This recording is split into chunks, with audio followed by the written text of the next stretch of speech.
औज़ुबिल्लाहिमिनश्शैतानिर्रजीम बिस्मिल्लाहिर्रहमानिर्रहीम अस्सलामुअलैकुम। जाहिद हुसैन शाह एक नए ट्यूटोरियल एक नए वीडियो के साथ आपकी खिदमत में फिर से हाज़िर। MS वर्ड का जो हमारा मेन टॉपिक था, जो कि एक वर्ड प्रोसेसर है जिसमें हम डॉक्यूमेंटेशन के रिलेटेड जितना काम चाहें, जितनी ग्रिप हो कर सकते हैं। इसके सेकंड लास्ट टैब पे हम पहुंच चुके हैं, जो कि है रिव्यू टैब। और रिव्यू टैब में भी बहुत ही इंपॉर्टेंट चीज़ें हैं, जैसे कि रिव्यू टैब से पहले हमने काफ़ी इंपॉर्टेंट चीज़ें अदर टैब में डिस्कस की और उनको प्रैक्टिकली परफॉर्म भी किया। तो यहाँ पे पहला ऑप्शन, आज जो हम टॉपिक डिस्कस करने जा रहे हैं वो है तकरीबन 7, बल्कि तकरीबन एग्जैक्टली 7 है। What is spelling and grammar. ठीक है, MS वर्ड में काम करने का फ़ायदा ये है कि अगर आप प्रॉपर इंग्लिश वर्ड लिखते हैं, प्रॉपर इंग्लिश वर्ड, और उसके नीचे रेड लाइन लग जाती है, तो आप समझ लें कि आपने उस वर्ड की स्पेलिंग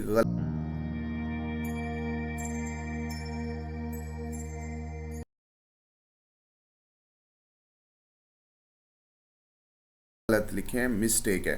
ठीक है, अगर आप कोई फ़िक्रा लिखते हैं और उसके नीचे ग्रीन लाइन इंडिकेट हो जाए, तो समझ लें आपका फ़िक्रा ग्रामर के लिहाज से ठीक नहीं है, वो ग्रामर के लिहाज से एग्जैक्ट नहीं है। ओके जी। उसके बाद व्हाट इज़ थिसॉर्स। थिसॉर्स क्या होता है? आप कोई भी एक वर्ड लिखेंगे और MS वर्ड में जब वो वर्ड आप थिसॉर्स में लिखेंगे, तो थिसॉर्स जो है आपको उसके अदर लैंग्वेजेस में और इंग्लिश में जितने भी पॉसिबल और उसके रिलेटेड जितने भी वर्ड्स हो सकते हैं वो सारे शो करवाएगा। What is word count. अक्सर हमने देखा है कि टेस्ट होता है या कोई भी कह लें कि क्यूरी होती है और कहा जाता है जी कि आपने कम से कम इसको 500 अल्फाज लिखने हैं, 1000 अल्फाज लिखने हैं। आप देखें 500 अल्फाज मैं कंप्यूटर पे कैसे गिनूंगा, 1000 अल्फाज में कंप्यूटर पे कैसे गिनूंगा। तो MS वर्ड ने हमें ये ऑप्शन दे दिया, व्हाट इज़ वर्ड काउंट। आप सिंपल वर्ड काउंट से चूज़ करेंगे तो आप बता सकते हैं आपने कितने कैरेक्टर लिखे थे, आपने कितने वर्ड लिखे थे, उनमें विद स्पेस कितने थे, विदाउट स्पेस कितने थे। ठीक है, ये होता है प्रोफेशनलिज्म और ये होती है प्रोफेशनैलिटी। ठीक है, प्रोफेशनल बंदा। Okay, what is comment. Comment से आप सब आई थिंक मुझसे बेहतर वाकिफ़ होंगे। जब भी हम फेसबुक पे कोई पिक्चर लगाते हैं या व्हाट्सएप के स्टेटस पे लगाते हैं, तो लोग फ़ौरन अपनी एक राय देते हैं, उसको कमेंट कहते हैं। MS वर्ड में कमेंट क्या कर रहा है? फॉर एग्जांपल, हमने एक डॉक्यूमेंट बनाया अपने बॉस की रिक्वायरमेंट पे, और वो डॉक्यूमेंट हमने बॉस को सेंड किया ताकि वो इसको प्रूफ कर लें और पढ़ लें और डन कर दें। अगर उसमें कोई किसी किस्म की कोई तब्दीली रिक्वायर्ड है, कोई मिस्टेक है, तो वो हमें थ्रू कमेंट्स गाइड कर दें और हम उसको रिजॉल्व करेंगे। What is track changes. That is very very important topic in review tab. I really like it. क्या होता है, अगर आपने एक डॉक्यूमेंट बनाया और उसमें आपने ट्रैक चेंजेस अप्लाई कर दिया, फ़ायदा क्या होगा भाई? फ़ायदा ही फ़ायदा है। फ़ायदा ये है कि कोई भी बंदा अगर आपके डॉक्यूमेंट में किसी किस्म का चेंज करता है तो वो चेंज हाईलाइट हो जाएगा। क्योंकि मोस्टली आपने देखा है कि लोग डॉक्यूमेंट पूरा डिलीट नहीं करते। जिनको आपसे कोई प्रॉब्लम होती है वो आपके डॉक्यूमेंट में चेंजिंग करेंगे।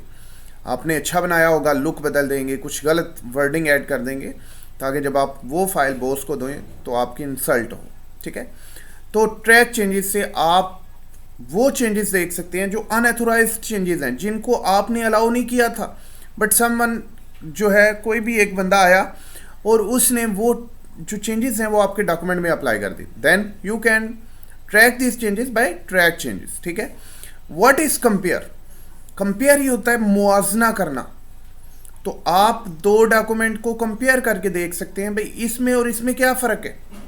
And last one, what is restrict editing. Restrict editing क्या है भाई? Restrict editing is so simple.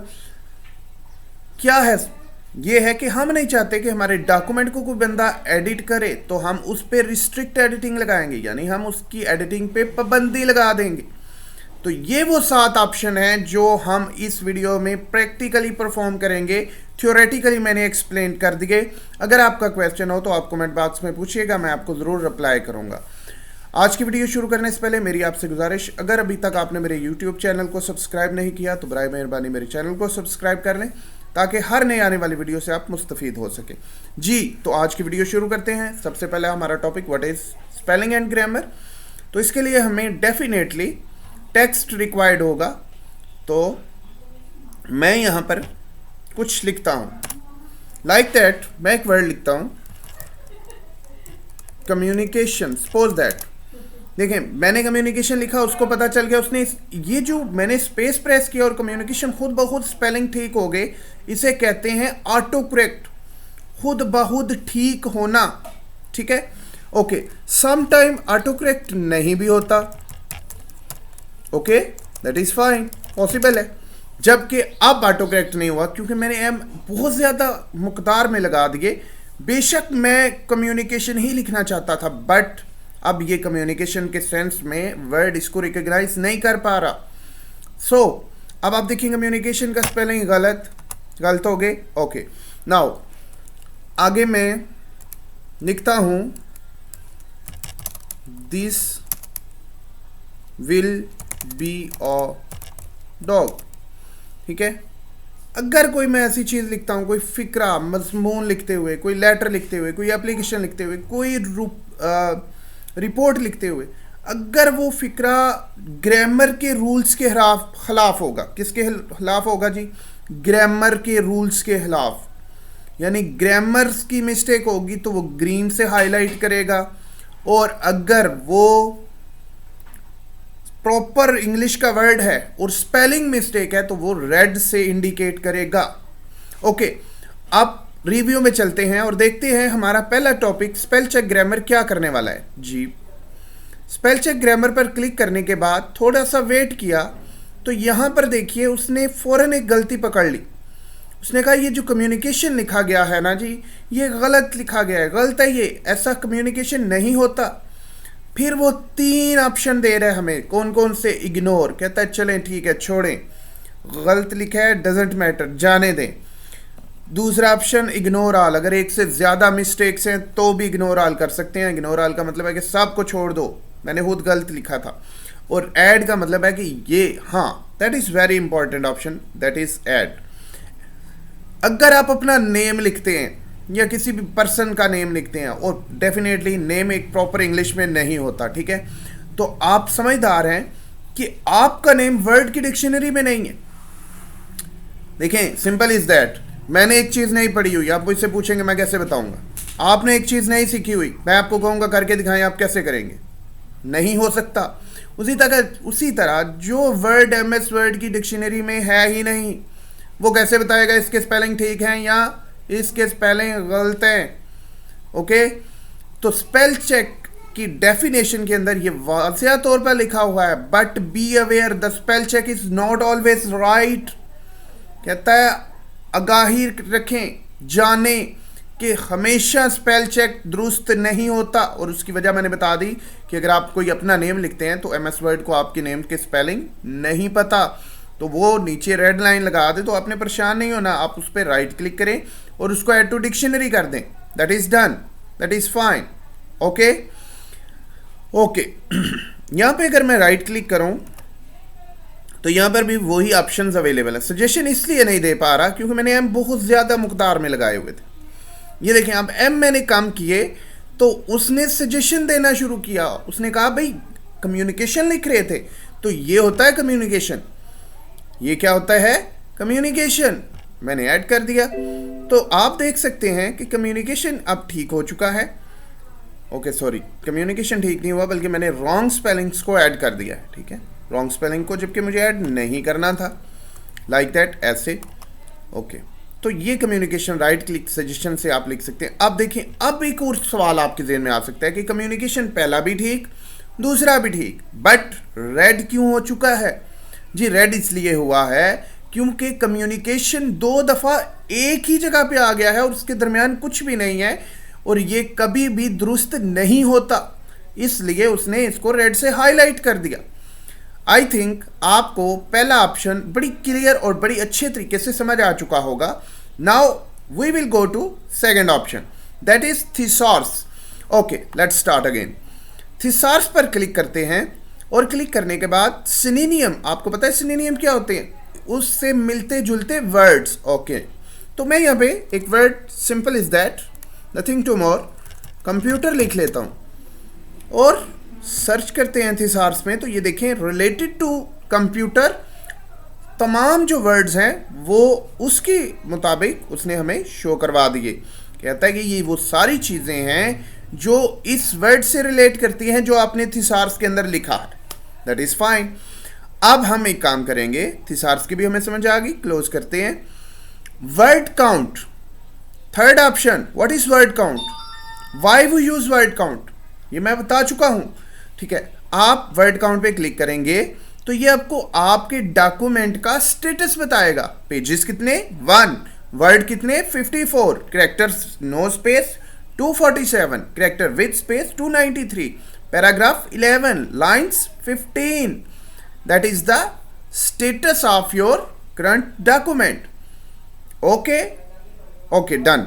Include text boxes, foot notes and end notes. अगर आपने टेक्स्ट बॉक्स लगाया होगा उसको भी काउंट करेगा, और फुट नोट्स लगाया होगा उसको भी काउंट करेगा, एंड नोट लगाया होगा तो उसको भी काउंट करेगा। ये है जी फंक्शनैलिटी वर्ड काउंट की। ओके, अब बात आती है कमेंट्स की। तो हम यहाँ पे कमेंट पे क्लिक करेंगे और यहाँ पे देखें ऑथर जो है वो कुछ कमेंट करना चाह रहा है कि कम्युनिकेशन यहाँ पर रिपीटेड फॉर्म में है, so please replace it with another word. Okay, तो ये है आपका a repeated word, please replace it with other concerned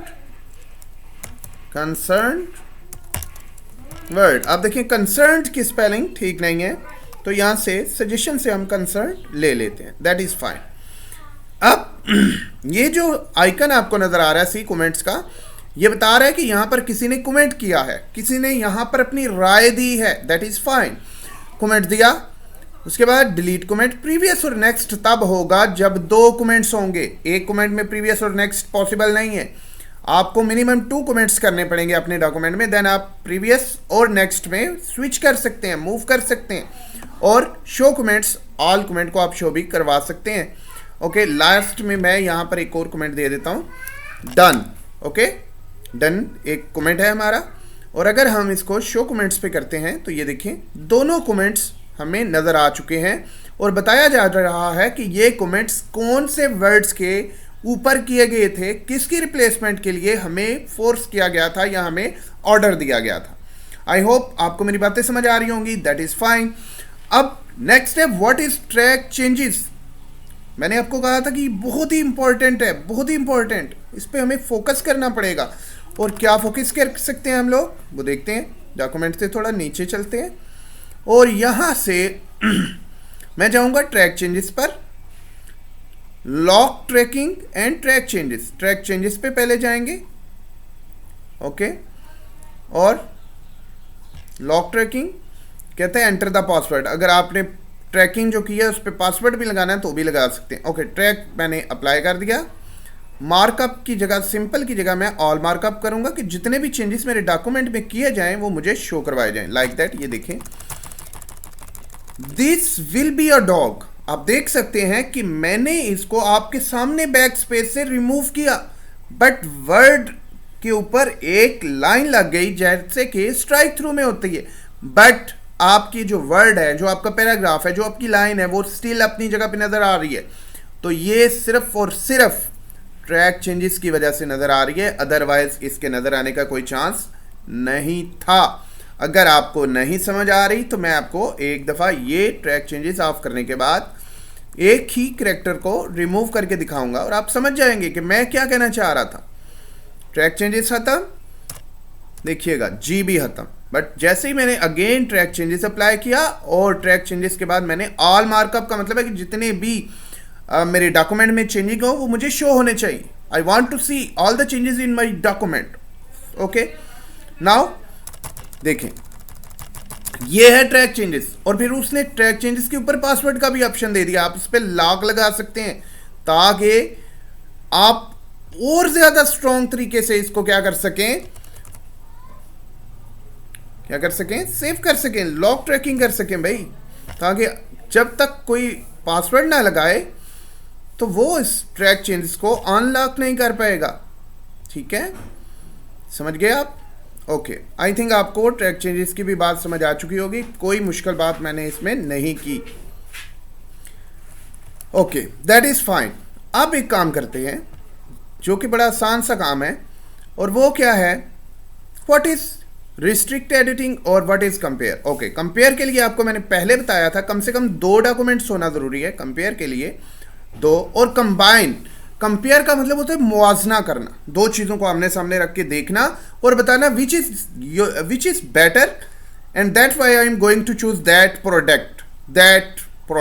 okay, कि मैं दोनों चीज़ों को देख रहा हूँ, आमने सामने रखी हुई है मैंने, और मैं देख रहा हूँ दोनों की फंक्शनैलिटीज़, दोनों की यूजेज, दोनों की कैपेसिटीज़, और फिर मैं डिसाइड करूँगा विच विल आई बाय, कि मैं कौन सी खरीदूँगा। ठीक है, ओके, तो that's why we are using compare option. अगर हम ये देखना चाहें कि एम एस वर्ड की 2 फाइल्स में से बेहतर कौन सी है या किस में क्या हमें चेंजेस रिक्वायर्ड हैं, तो हम कंपेयर से ये चीज़ देख सकते हैं। ओके, आपको करना क्या होगा, अपने पास जिधर भी आपके पास एम एस वर्ड के डॉक्यूमेंट्स पड़े हुए हैं, लाइक दैट, ये मैं अपने चैनल में एम एस वर्ड की फ़ाइल में जाना चाह रहा हूँ, यहाँ से मैं 2 फाइल्स को कंपैरिजन करूँगा। खैर इसमें है तो ऐसा कुछ नहीं जो कंपैरिजन किया जाए, बट मेरे पास इसी वक्त यही अवेलेबल है, तो काम चलाया जा सकता है बात समझाने के लिए, याद रखिएगा मैं बात कर रहा हूँ बात समझाने के लिए। ओके, ये देखिए जी, जैसे ही ब्राउजिंग हो रही है, आपको नज़र आ रही है ब्लू कलर में ब्राउजिंग, यस ब्राउजिंग हो रही है। जैसे ही ब्राउजिंग डन होगी तो नीचे प्रोसेसिंग डन हो जाएगी और हमारे दोनों के दोनों जो डॉक्यूमेंट्स हैं वो आमने सामने आ चुके हैं जी। तो यहाँ पर देख सकते हैं जी, revision 12 revision file home fonts, ये देखिए सारी की सारी डिटेल्स आ चुकी हैं। क्या क्या अप्लाई किया गया है दोनों डॉक्यूमेंट्स में, क्या क्या इंसर्ट किया गया है, क्या डिलीट किया गया है, कौन सा फॉन्ट लगाया गया है, कितना साइज रखा गया है, ऑल थिंग्स मेंशन है यहाँ पर। और वो इसलिए मेंशन है क्योंकि हम 2 डॉक्यूमेंट का मुआवजा कर रहे हैं। ये कह रहे हैं ओरिजिनल डॉक्यूमेंट फाइंड रिप्लेस्ड और रिवाइज्ड डॉक्यूमेंट न्यू डॉक। ठीक है, तो इस तरह से आप 2 डॉक्यूमेंट का क्या कर सकेंगे, कंपैरिजन, जिसे कहेंगे मुआवजा करना। ठीक है जी, ओके, अगेन मैं ओके जी। अब आपने एक काम किया, आप इसको रिजेक्ट करना चाहते हैं जितने भी चेंजेस आपने किए हैं। अगर आप कहते हैं कि जो चेंजेस किए हैं वो मैंने किए हैं, तो आप इस लेफ्ट हैंड मूव करेंगे। और अगर आप कहते हैं नहीं, जो चेंजेस किए थे वो मैंने नहीं किए थे, एक्सेप्ट दिस चेंज, सिर्फ पहला जो भी चेंज किया वो एक्सेप्ट करना है। एक्सेप्ट ऑल चेंज, जितने भी चेंजेस हैं एक्सेप्ट कर लो। और लास्ट ऑप्शन है accept all changes and stop tracking, tracking को स्टॉप कर दो और सारे के सारे चेंजेस को एक्सेप्ट कर लो। अगर मैं कहता हूँ नो, रिजेक्ट ऑल चेंजेस, तो इसका मतलब है कि जितने भी चेंजेस मैंने यहाँ पर अप्लाई किए थे वो सारे के सारे क्या होने चाहिए, ख़त्म होने चाहिए इन डॉक्यूमेंट्स में। Okay, done. कंपेयर के बाद कंबाइन का मतलब है कि 2 फाइल्स को कैसे करना है, आपने 2 फाइल्स को मिक्सअप करके एक फाइल बना लेनी है। ठीक है जी, इसको कहते हैं कंबाइन करना। ओके, और ओके करने के बाद अब एक लास्ट चीज़ जो है वो रिस्ट्रिक्ट एडिटिंग हम करेंगे। और यहाँ पे देखें फॉर्मेटिंग रिस्ट्रिक्शन, यहाँ पर आप देख सकते हैं एडिटिंग रिस्ट्रिक्शन, 2 तरह की रिस्ट्रिक्शन लग सकती हैं। फॉर्मेटिंग का मतलब है कि आप क्या चाहते हैं कि कोई बंदा फॉर्मेटिंग के रिलेटेड किसी किस्म की कोई भी तब्दीली आपके डॉक्यूमेंट में ना करे। ओके, और एडिटिंग रिस्ट्रिक्शन का मतलब ये है कि किसी भी किस्म की कोई एडिटिंग, कट, डिलीट, ऐड, इस तरह का कोई भी ऑप्शंस यूज़ ना करें। ओके, तो आप allow only this type of editing, तो मैं कहता हूँ नो चेंज रीड ओनली, मतलब मैं नहीं चाहता कि कोई भी बंदा मेरे डॉक्यूमेंट में किसी किस्म की कोई चेंजिंग करे, तो मैं नो चेंज करूँगा और रीड ओनली को मेंशन करूँगा। Limit formatting to selection of style, आप एक लिमिट सेट कर सकते हैं कि कितनी किस्म के स्टाइल या थोड़ा बहुत स्टाइल बंदा चेंज कर सकता है, अदरवाइज नहीं कर सकता। ओके, आप कहेंगे येस स्टार्ट इनफोर्स प्रोटेक्शन, और ये आपसे पासवर्ड मांगेगा और आप यहाँ पे देंगे पासवर्ड। ओके, अब आप करेंगे डन कर लिया आपने। आप देखें स्टॉप प्रोटेक्शन आ चुकी है। चलें हम यहाँ पे कुछ एडिट करते हैं। आप देख सकते हैं मैं कीबोर्ड पे बटन प्रेस कर रहा हूँ और अब मेरी पिक्चर जहाँ पे शो हो रही है इसके नीचे वीडियो शो हो रही है, sorry, you can't make this change because, और बिकॉज का मतलब है the selection is locked, you can not change, you can not edit this document because, क्यों, वजह, रीजन ये है कि इस पर हमने ड्यू टू रिस्ट्रिक्ट एडिटिंग को स्टॉप कर दिया गया है, एडिट नहीं किया जाएगा इस डॉक्यूमेंट को। Okay, then if you want to again edit your document then you can stop your protection. Now I am going to stop protection and I will put password and then I will press OK. Now you will be able to edit any kind of thing in your document like that. I am going to write only edit and you can see edit is here. Okay जी, I think आपको जितने भी topic मैंने आज की video में बताए होंगे, मुझे पूरी उम्मीद है आपको मेरी सारी बातों की समझ आई होगी। और अगर आपको समझ नहीं आई तो आपने घबराना नहीं, आपने शर्माना नहीं, आपने आ जाना है कमेंट बॉक्स में और अपना सवाल पेश करना है, अपना सवाल देना है और हम उसका आंसर आपको ज़रूर देंगे और आपको एक प्रॉपर गाइडलाइन से MS वर्ड में एक्सपर्ट बनाएंगे। लेकिन मेरी गुजारिश आपसे यही है कि आप वीडियो को पूरा देखें, वीडियो को पूरा देखने के बाद इसकी प्रैक्टिस करें और इंशाल्लाह आप MS वर्ड में ज़रूर एक्सपर्ट बनेंगे जी। तो इसके साथ ही इस वीडियो का इख्तिताम करते हैं। अपनी दुआओं में याद रखिएगा। Thank you so much, take care, अल्लाह हाफिज़।